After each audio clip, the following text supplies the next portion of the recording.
ETF index mutual funds నేర్చుకుని stock మార్కెట్లో రాణించాలనుకుంటున్నారా? వెంటనే ఈ నెంబర్కి కాల్ చేయండి.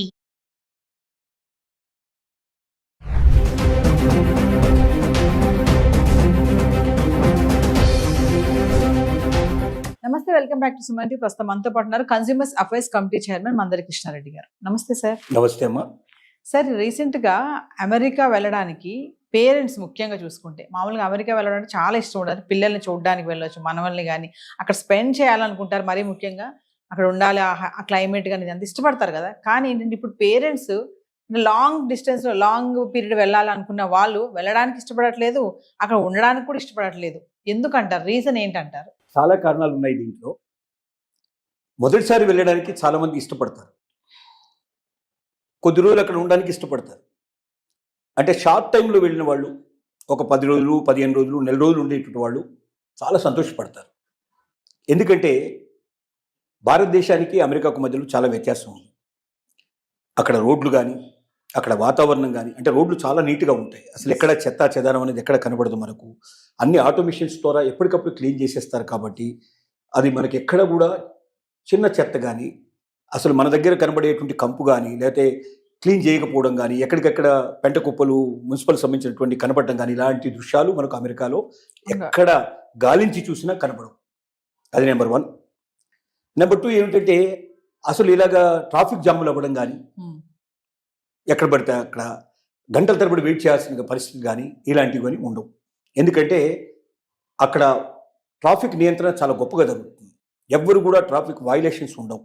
కాబట్టి ఎంత వేగంతో వెళ్ళాలి అంటే అంత వేగంతో వెళతాయి. అక్కడ కొన్ని తక్కువ వేగంతో వెళ్ళాలి ఉంటాయి, కొన్ని ఎక్కువ వేగంతో వెళ్ళాలి ఉంటాయి. ఆ ఎక్కువ వేగంతో వెళ్ళకపోయినా కూడా ఫైన్ వేస్తారు. ఎందుకంటే మరి వెనక వాళ్ళకి ఇబ్బంది కలగకూడదు కదా. ఆ వేగంతో వెళ్ళినప్పుడు మాత్రమే నియంత్రణ కరెక్ట్గా టైంలో రీచ్ అవ్వడం జరుగుతుంది. ఇలాంటివన్నీ ఉంటాయి. తర్వాత గొప్ప గొప్ప దృశ్యాలు, మంచి మంచి స్టూడియోస్, మంచి మంచి పార్క్స్, మంచి మంచి అమ్యూజ్మెంట్ పార్క్స్ లాంటివి, తర్వాత అనేక రకాలైనటువంటి మ్యూజియంస్ చూడడానికి అవకాశం ఉంటుంది. అంటే భారతదేశంలో చూడడానికి వీలైనటువంటివి అనేక మనకు అక్కడ చూడేసిన అవకాశాలు ఉంటాయి. కాబట్టి ఆ దేశం మీద చాలా ఆసక్తి ఉంటుంది. అమెరికా అంటే ప్రపంచంలోనే గొప్ప దేశం అనేటువంటి భావన ఉంది. ఎత్తైన బిల్డింగ్స్ 50 నుంచి 100 ఫ్లోర్లు ఉండేటువంటివి మీకు చాలా అవలీలకు కనబడతాయి. లిఫ్ట్లో ఎక్కితే ఆశ్చర్యపోతాం. ఏంటంటే 100వ ఫ్లోర్ వెళ్ళాలంటే కింద ఇట్లా నొక్కంగానే 100వ ఫ్లోరు మనకు 1 నిమిషం నుంచి 1.5 మినిట్లో 100వ ఫ్లోర్కి వెళ్ళిపోతాం. అంటే 1 or 2 మినిట్స్లో మనం 100వ ఫ్లోర్కి వెళ్ళిపోతాం. మన దగ్గర ఉన్న లిఫ్ట్లు నొక్కితే 2వ ఫ్లోర్కి వెళ్ళడానికి చాలా టైం తీసుకుంటుంది. మనకు 3వ ఫ్లోర్ 5వ ఫ్లోర్ ఎక్కడానికి మనకు టైం తీసుకుంటుంది. అంత ఫాస్టెస్ట్ టెక్నాలజీ ఉంటుంది. కాబట్టి అది కూడా మనకు చాలా ఆనందాన్ని కలిగిస్తుంది, ఆశ్చర్యం కలిగిస్తుంది. అమ్మో 100 ఫ్లోర్లు కదా, ఎక్కడానికి ఎంత టైం పడుతుంది అనుకుంటాం మనం. కానీ 2 నిమిషాల్లో మనం అక్కడ ఉండిపోతాం. ఇట్లాంటి ఆశ్చర్యకరమైన విషయాలు చాలా ఉంటాయి. కాబట్టి అసలు పార్కులు కూడా చాలా అందంగా ఉంటాయి. అది పార్కులో మనం ఏది కోరుకుంటాం అని కోరుకున్నవన్నీ దాదాపుగా అక్కడ దొరుకుతాయి. మనకు హోటల్స్కి పెడితే పరిస్థితి అట్లా ఉంటుంది. ఇలాగా ప్రతి చోట కూడా ఇంకోటి సిస్టమేటిక్గా ఎక్కడికైనా క్యూ సిస్టమ్, ఎక్కడ ఒకరి మీద ఒకటి పడేయటం ఉండదు. అరుపులు కేకలు ఉండవు. మాట్లాడే విధానం కూడా చాలా నిమ్మలంగా మాట్లాడతారు. ఎందుకంటే ఏ మాత్రం సౌండ్ చేసినా కూడా వెంటనే హోటల్ నుంచి పంపించగలిగే పరిస్థితులు ఉంటాయి. కాబట్టి మన దగ్గర అంతగా సిగరెట్లు తాగుతూ ఉంటాం, ఈ రకంగా ఉంటాం. దానికి సిగరెట్ స్మోకింగ్ ఏరియాస్ వేరే ఉంటాయి, అక్కడ వెళ్ళి రావాల్సిందే. చాలా మర్యాద, ఒకరినొకరు గౌరవించుకునే విధానం, క్యూ లైన్ పద్ధతులు, ఇలాంటివన్నీ కూడా మనల్ని విపరీతంగా ఆకర్షిస్తాయి. కాబట్టి పేరెంట్స్ అక్కడికి వెళ్ళారంటే వాళ్ళు ఇష్టపూర్తిగా వెళ్ళి ఎక్కువ రోజులు ఉండాలని కోరుకోవడానికి తప్పులేదు. కానీ జరిగేది ఏమిటంటే, ఎక్కడికి వెళ్తున్నాం, వాళ్ళంతరం వాళ్ళు వెళ్ళి వాళ్ళంతరం వాళ్ళు తిరిగి వచ్చేసి ఒక హాలిడే ట్రిప్ లాగా వెళ్ళి వస్తే సంతోషంగా ఉంటుంది. కానీ పిల్లల దగ్గరికి మనం వెళ్తున్నాం. ఈ పిల్లల దగ్గరికి వెళ్ళడం 2 రకాలు ఉంటాయి. కొద్దిమంది పిల్లలు మాత్రమే తాము అమెరికాలో స్థిరపడ్డ తర్వాత తమ పేరెంట్స్ కూడా వచ్చి చూడాలి అని కోరికతో వాళ్ళని ఆహ్వానించే వాళ్ళు ఉంటారు. కానీ 90% పేరెంట్స్ పిల్లలు ఇన్వైట్ చేసేది ఎప్పుడంటే, ప్రెగ్నెన్సీ వచ్చినప్పుడు, కూతురుకు కానీ కోడలికి కానీ ప్రెగ్నెన్సీ వచ్చినప్పుడు ప్రెగ్నెన్సీలో సహాయం చేయమని చెప్పి పిలుస్తారు. ఓకే. కారణం ఏమిటి దానికంటే, అక్కడ ఎవరైనా అసిస్టెంట్ పెట్టుకోవాలంటే, ఎవరైనా పని మనిషిని పెట్టుకోవాలంటే, లేదా సహాయకులను ఎవరిని పెట్టుకోవాలంటే ఒక మనిషి జీతానికి సరిపోయేంత డబ్బులు అక్కడ ఇవ్వాల్సిన పరిస్థితి ఏర్పడుతుంది. అక్కడ సర్వెంట్ మేట్స్ కూడా వాళ్ళు కార్లలో వస్తారు, రిచ్గా ఉంటారు. వాళ్ళు రాగానే వాళ్ళకి వీళ్ళు విష్ చేయాలి, వీళ్ళు గుడ్ మార్నింగ్ చెప్పాలి, లోపల తీసుకెళ్ళాలి, వాళ్ళకి టీ ఇవ్వాలి, బ్రేక్ఫాస్ట్ ఇవ్వాలి, ఇలాంటివన్నీ ఉంటాయి.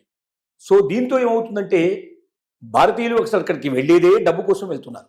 ఎంత ఎక్కువైతే అంత మిగిల్చుకొని దాన్ని మన దేశానికి పంపించుకొని అక్కడ ఆస్తులు కూడా పెట్టుకొని తర్వాత వెళ్ళి మనం సెటిల్ అవ్వడం ఉద్దేశమే ఎక్కువ మందికి ఉంటుంది. ఈవెన్ గ్రీన్ కార్డ్ హోల్డర్స్ కూడా నేను 100% ఇక్కడే ఉంటామని ఎవరు అనుకోరు. మన డెస్టినీ ఆల్రెడీ మళ్ళీ ఇండియానే అనేటువంటి ఉద్దేశంతో ఎక్కువ మంది ఉంటారు. కాబట్టి డబ్బు ఎక్కువ ఖర్చు పెట్టడానికి ఇష్టపడరు. కాబట్టి వెంటనే వాళ్ళకి తోచేది ఏమిటంటే అత్తామామలు లేదా అమ్మా నాన్నలు వీళ్ళు ఎవరో ఒకరు ఖాళీగా దొరికే అవకాశాలు ఉంటాయి. వెంటనే ఒక టికెట్ అరేంజ్ చేసేస్తే మన వాళ్ళు వెళ్ళిపోతారు. అంటే ఒక సహాయకురాలను 6 నెలలు పెట్టుకోవాలంటే సుమారుగా వాళ్ళకి 6 లక్షల రూపాయలు ఖర్చు అవుతుంది. అదే మన ఇండియా నుంచి ఒక వెళ్తే ఓ 50,000 లక్ష రూపాయల లోపల వాళ్ళకి అయిపోతుంది. భోజనం ఎట్లాగో వాళ్ళతో పాటు చేస్తారు. ఏదైనా అది ఇది చూపించిన అయ్యేటువంటి ఖర్చు అంతా కలుపుకుంటే అంటే మనం పని వాళ్ళకి ఇచ్చేటువంటి దాంట్లో ఒక 10% 15% ఖర్చు పెడితే మనకు వాళ్ళకన్నా ఎక్కువ నమ్మకంగా 24 గంటలు ఇంట్లో ఉండి ఒక లేబర్ లాగా పనిచేయడానికి మనకు 2 వ్యక్తులు దొరుకుతున్నారు. 24 hours సర్వీస్. ఈ ఉద్దేశంతో ఎక్కువ మంది పిలుస్తారు. దీన్ని చెప్పాలంటే పచ్చిగా చెప్పాలంటే పరిస్థితి. కాకపోతే ప్రేమలు, అభిమానాలు, ఆలోచనలు ఇవన్నీ చాలా ఉంటాయి అనుకోండి. కానీ మన వాళ్ళు కూడా ఎందుకు వెళ్తారంటే మొట్టమొదటిసారి వెళ్ళేటువంటి వాళ్ళు ఆ ప్రేమతో వెళ్తారు. నా కూతురు ప్రెగ్నెంట్ అయింది, నా కోడలు ప్రెగ్నెంట్ అయింది, నేను నా మనవరాలను చూసుకోవాలి, మనవడిని చూసుకోవాలన్న ఆతృతతో మనం అక్కడికి వెళ్తాం. వెళ్ళిన తర్వాత జరిగేది మొట్టమొదటి ఏంటంటే అసలు వీక్లీ ఆఫ్స్ ఉండవు. సహజంగా ఈవెన్ ప్రెగ్నెంట్ లేడీస్ కూడా ఒక 2 నెలల ముందు 1 నెల ముందు సెలవు పెడతారు కదా, మిగతా టైంలో అంతా కూడా వాళ్ళు వర్క్ చేస్తూనే ఉంటారు. ఇద్దరు ఆఫీస్కి వెళ్ళిపోతే 5 రోజుల పాటు వీళ్ళు ఒంటరిగా ఉండాలి ఆ ఇంట్లో. అసలు బయటికి వెళ్తే మాట్లాడితే వీళ్ళ మాటలు ఎవరికి అంటే అక్కడ భాష ప్రాబ్లం చాలా ఎక్కువ ఉంటుంది. ఏదైనా దూరం వెళ్ళాలంటే అడ్రస్ తప్పిపోతాం అనే భయం ఉంటుంది సహజంగా. వీళ్ళు చొరవ తీసుకొని దూరం వెళ్ళరు. మనలాగా బయటకు వచ్చి పక్క వాళ్ళు ఈ పక్క వాళ్ళు మాట్లాడేటువంటి పరిస్థితులు అక్కడ ఉండవు. పక్కింటి వాళ్లకు మన ఇంట్లో ఒకవేళ టీవీ శబ్దం ఎక్కువ వచ్చినా వాడు వెంటనే కేసు పెడతాడు, న్యూసెన్స్ కేసు పెడతాడు. పిల్లల అరుపులు బాగా వినబడ్డా కేసు పెట్టేస్తారు. కాబట్టి ఎవడి డోర్ వాడు క్లోజ్ చేసుకుని ఇంట్లో ఉంటాడు. పక్కింటి వాళ్ళు కూడా మాట్లాడేవాళ్ళు దొరకరు, పక్కకు వెళితే ఎవరు ఉండరు. ఇక ఎవడు మాట్లాడకుండా మన వాళ్ళు బతకడం చాలా కష్టం. మన వాళ్ళు మాట్లాడడానికే పుట్టారు.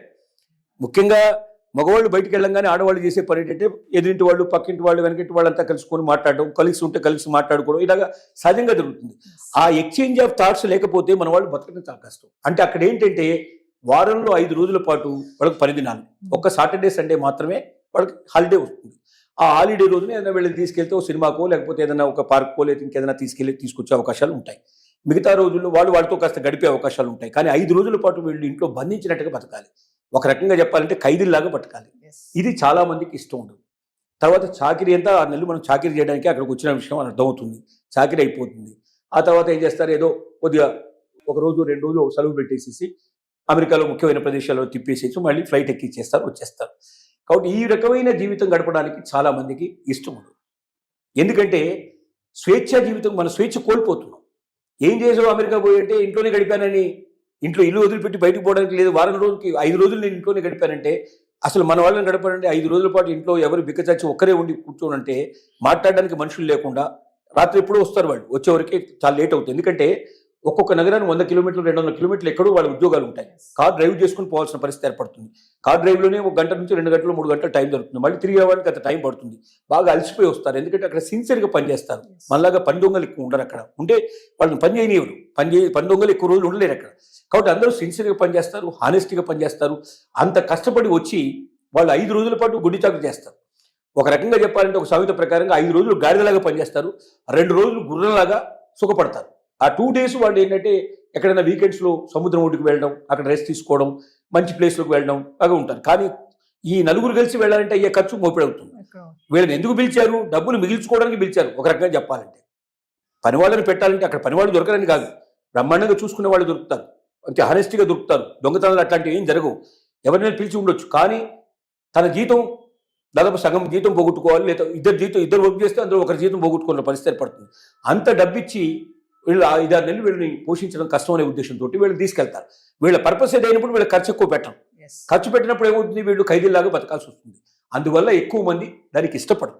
కాబట్టి మీరు ఎంత దానికి పోతున్నారు, వారం రోజులు 10 రోజులు 15 రోజులు పిక్నిక్ దాకా వెళ్ళి వచ్చేటైతే అమెరికా చాలా గొప్పగా ఉంటుంది. ఎన్నిసార్లు వెళ్ళినా మళ్ళీ వెళ్ళాలనిపిస్తుంది.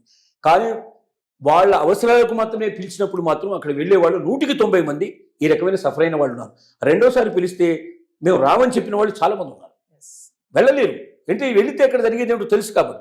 సరే ఇక తప్పదనుకుంటే ఇక కూతురు లేదా కోడలో తప్పదనుకుంటే ఏమని అనుకుంటారని మొహమాటానికి వెళ్ళింది తప్ప ఇష్టపూర్తిగా వెళ్ళేటువంటి వాళ్ళు ఉండరు. కాబట్టి రోజు రోజుకి అక్కడ వెళ్ళాలంటే ఇంట్రెస్ట్ పెట్టేటి వాళ్ళు తగ్గి ఇంకా పోయి వచ్చిన వాళ్ళ అనుభవాలు చెప్తారు కదా, ఆ అనుభవాలు చెప్పిన తర్వాత పక్కన ఇంకా వీడికి ఇంట్రెస్ట్ తగ్గిపోతుంది. చాలా మంది అట్లా పోకుండా కూడా మానేసిన వాళ్ళు ఉన్నారు. రోజు రోజుకి ఆ పరిస్థితులు ఏర్పడుతున్నాయి. ఇక భవిష్యత్తులో పోవాల్సిన అవసరం కూడా ఉండకపోవచ్చు, ఎందుకంటే వాళ్ళు ఇక్కడికి వచ్చేస్తున్నారు కాబట్టి మనం అక్కడికి పోవాల్సిన పరిస్థితులు కూడా చాలా తగ్గిపోయే అవకాశాలు ఉన్నాయి. ఇది మెయిన్ రీజన్స్ అని చెప్పుకోవడానికి అవకాశం ఉంది. Thank you.